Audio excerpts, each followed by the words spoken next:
What miracle did you bring to bring down the VAT from 15% to 9%? I'm very eager to hear that because that's a very important issue for us. The reason being, I estimated that I save about $800 a year in VAT alone because of that decrease.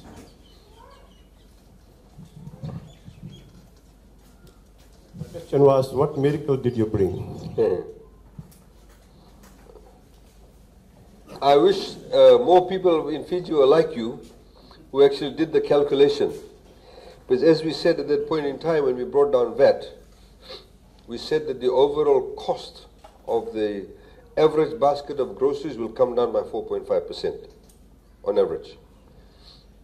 Now, you see, we had, a lot of people are saying, well, you had said that you'll maintain the, the VAT-free items, the 6 items, but you put VAT on it now.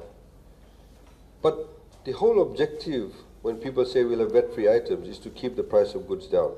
We did a thorough analysis of it. In fact, before we announced the VAT reduction, 2 years before that, I gave a clue to it, that we'll be actually reducing VAT and putting VAT on those items that weren't VATable. The reality is that it's actually a bit of a hoax to say that certain items are VAT exempt.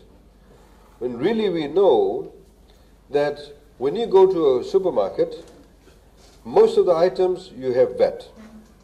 When supermarkets and shopkeepers, etc., when they file their VAT returns, they can play with the figures. But we realize that even if you put VAT on those items, which makes it easier to account for, even if you put VAT on those 6 items, but you reduce the VAT overall on everything, we're still giving all householders a reduction in the cost. It obviously cost us money initially by losing revenue. By doing so, we lost about, including, we also improved increased the income tax threshold. My specific question would be, how did you find a way to bring the revenue? No, you see, because the thing is this. When you actually reduce VAT, and we also, remember we increased the income tax threshold. When we increased the income tax threshold, people started spending more. Right? When people spend more, they pay VAT on everything. That's how we get the money back. That's what we've done. So you see, today people don't pay tax until they earn more than $30,000. So my pocket is full of $30,000, no taxes. When we were appointed in 2007, the income tax threshold was $8,600. If you earned more than $8,600, you had to pay tax. We went up to $8,800, then we did a leap to $16,000. So we found that some of the growth for some of the years was consumption-led. I remember after we increased the income tax threshold, I sometimes take a walk around. So I used to go to places like the chicken shop. What do you call it? What's the chicken shop called? Chicken Express. And the guy, I remember in Lautoka saying to me, he said, I don't know where these people are getting the money from. My chickens run out by 3 o'clock. Because obviously, if I have money in my pocket, some people save it. Some people are going to buy a carton of beer. Somebody goes and buys more Chicken Express. Somebody goes and watches a movie. Every single thing that they spend money on, we collect VAT from that. So the money kind of comes around. And the person who now has to sell more chickens, Chicken Express, says to Rooster Poultry, I want more chickens. He then goes to the farmer and says, I want more chickens. Everybody benefits from it. So it creates a robustness within the economy. And that's what we've done.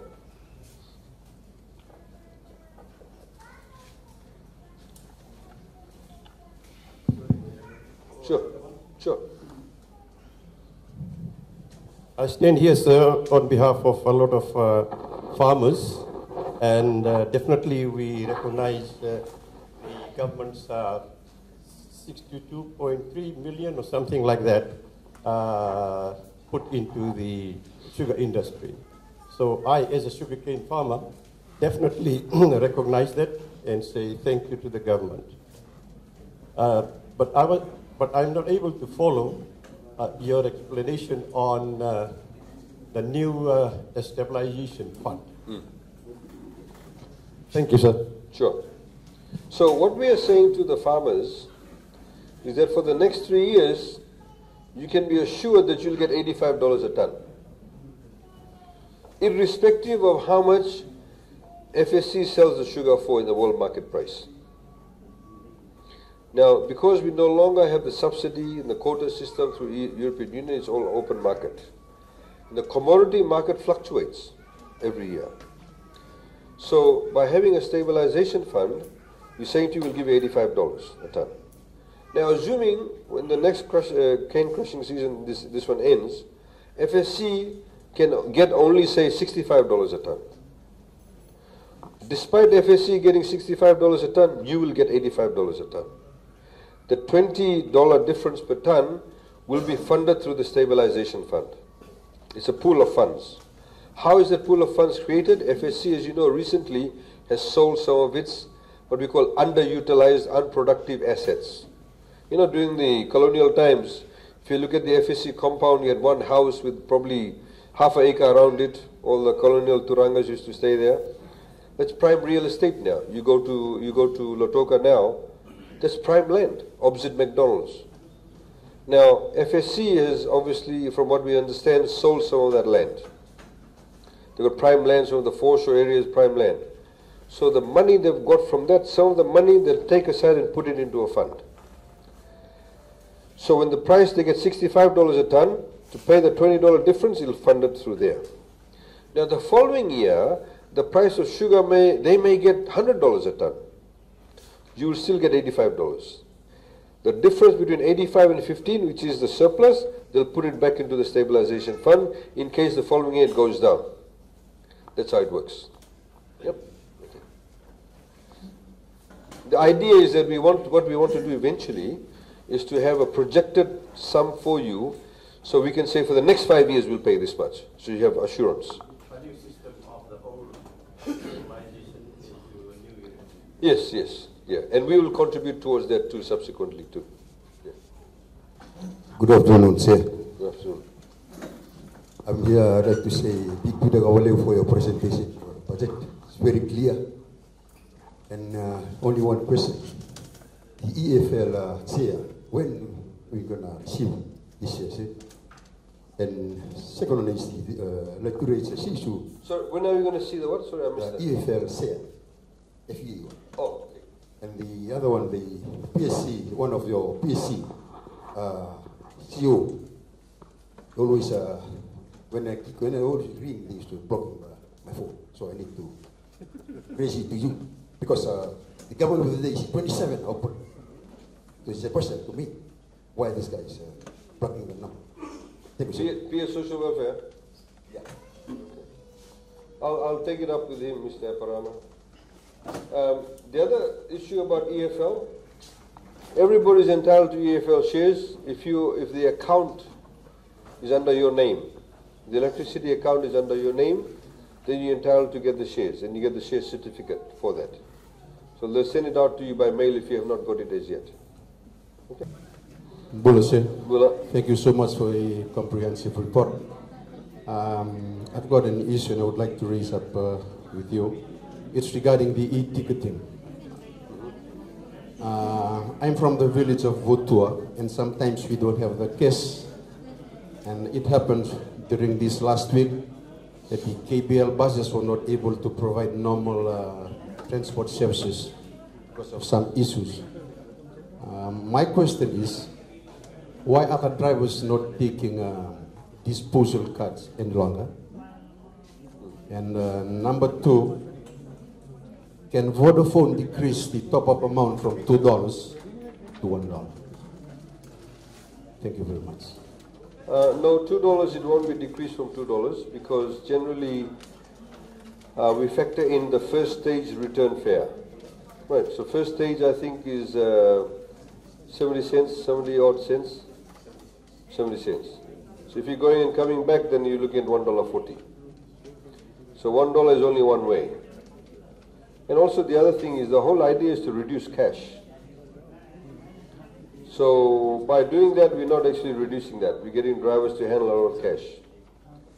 And in fact, I know a lot of people are going by way of disposable card. Disposable card is not the way to go. Frankly, we would like to be in a position where we get rid of disposable cards. One of the things we're working now at the moment with Vodafone is to get what we call charging stations. I don't know if you've been overseas, but if you go overseas, when you travel by train, you have these big machines. You put in your card, you put in the money, and it tops up your card. You know, go to strategic places. So maybe in Bar Town there'll be one near the market, and various other places. Because we don't want any cash to be handled by bus drivers. And some people are also, abusing the system. The whole idea is for people to get permanent cards. See, even with a permanent card, you can top it up by small amounts. But the whole idea, Vodafone has got all these promotions.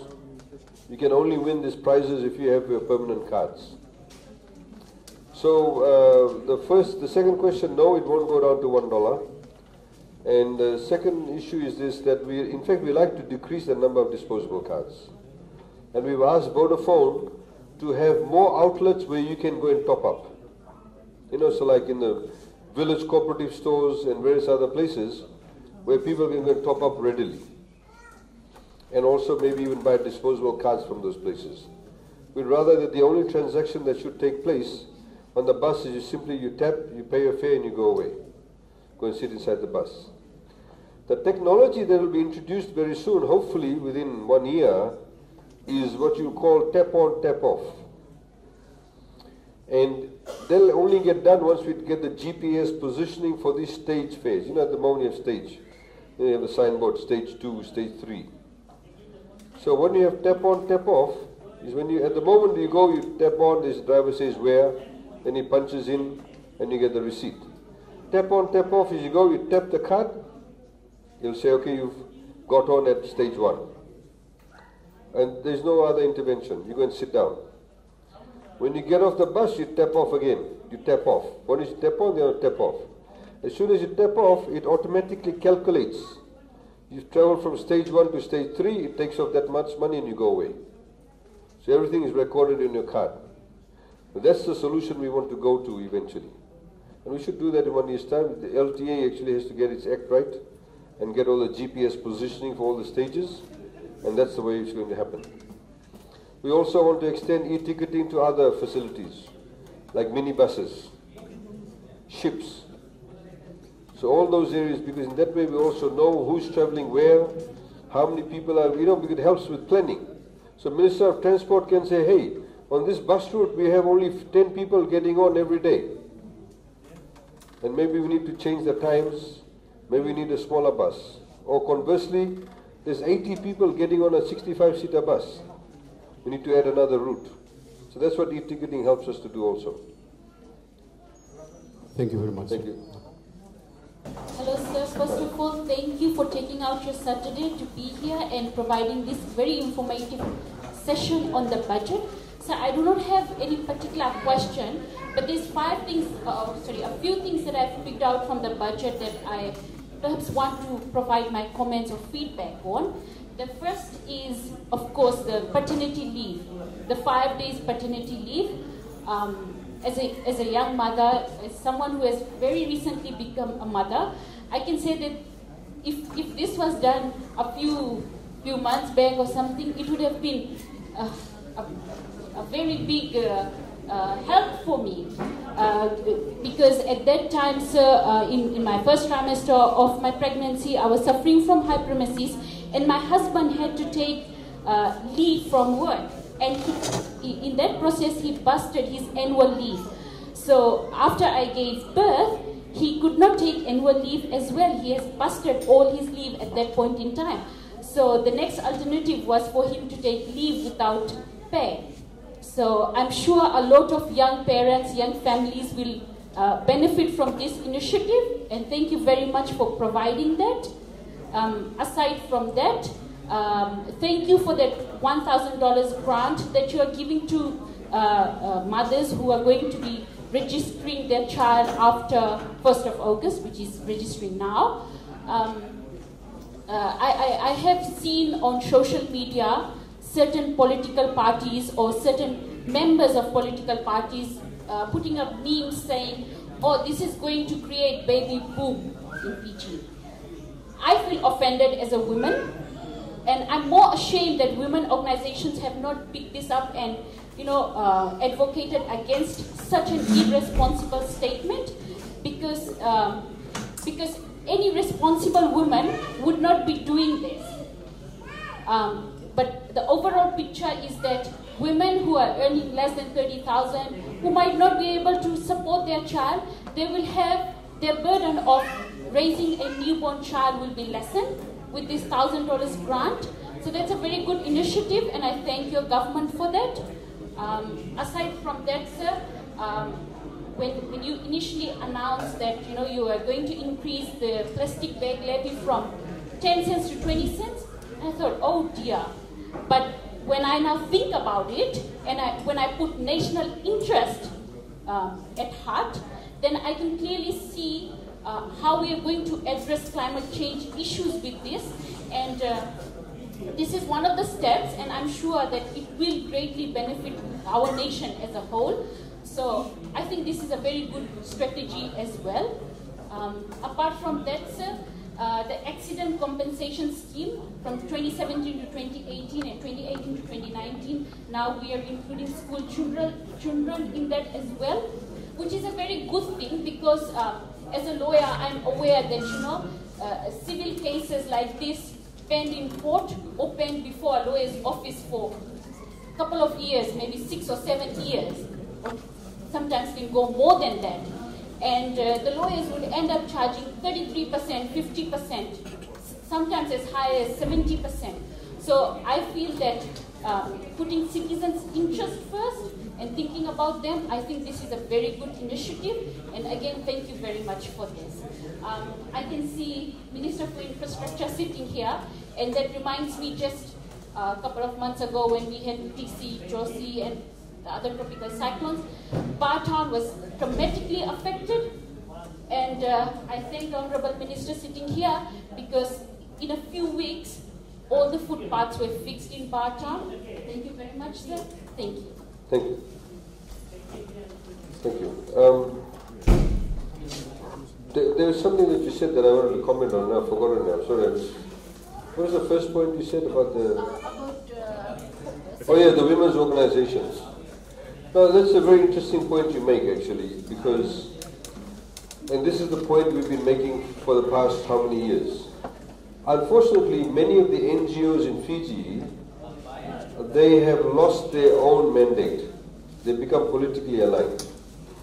So if, for example, can safely say, for some of the women organization groups, if the comments, if this was an initiative by some other government, or the comments were made by this side of government, if we say condemned a $1,000 grant and said that more women will get pregnant, they'll be immediately on our backs. Immediately on our backs. But because the opposition people are saying it, they're not saying anything. Same thing, when we talked about in Parliament, some of the members of Parliament from the opposition made comments about women being weak, about how when we brought in the Boxing Commission amendment, one of the members of the opposition stood up and said, because we included women's boxing in it, and he said, no, women should stay at home. They should not go out and box, they should stay at home. Not a word from any of the women's organizations. I said this continuously. But can you imagine if one of us had said it?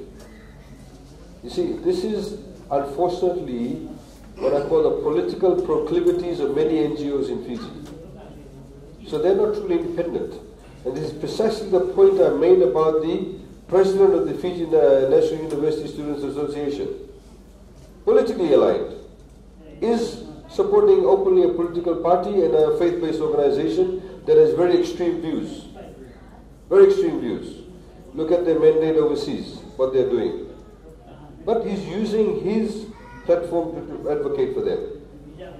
People can have their own personal political views if you hold those kind of positions. Nothing wrong with that. But your first and foremost fiduciary duty is to the organization for which you are elected. If he's the president of the Fiji National University Student Association, he should not use that position to advocate for other things. He should be only advocating for his members. That's the main point. You can have any other personal views. There's no problem.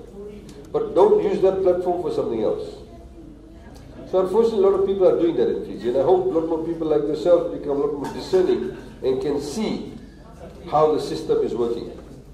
And people hide behind the facade of being an NGO or facade of belonging to some organization. Okay, ladies and gentlemen, any more? There's no more. Thank you very much. Have a good afternoon. Like I said, please go to the website. We can get all the information that we've highlighted.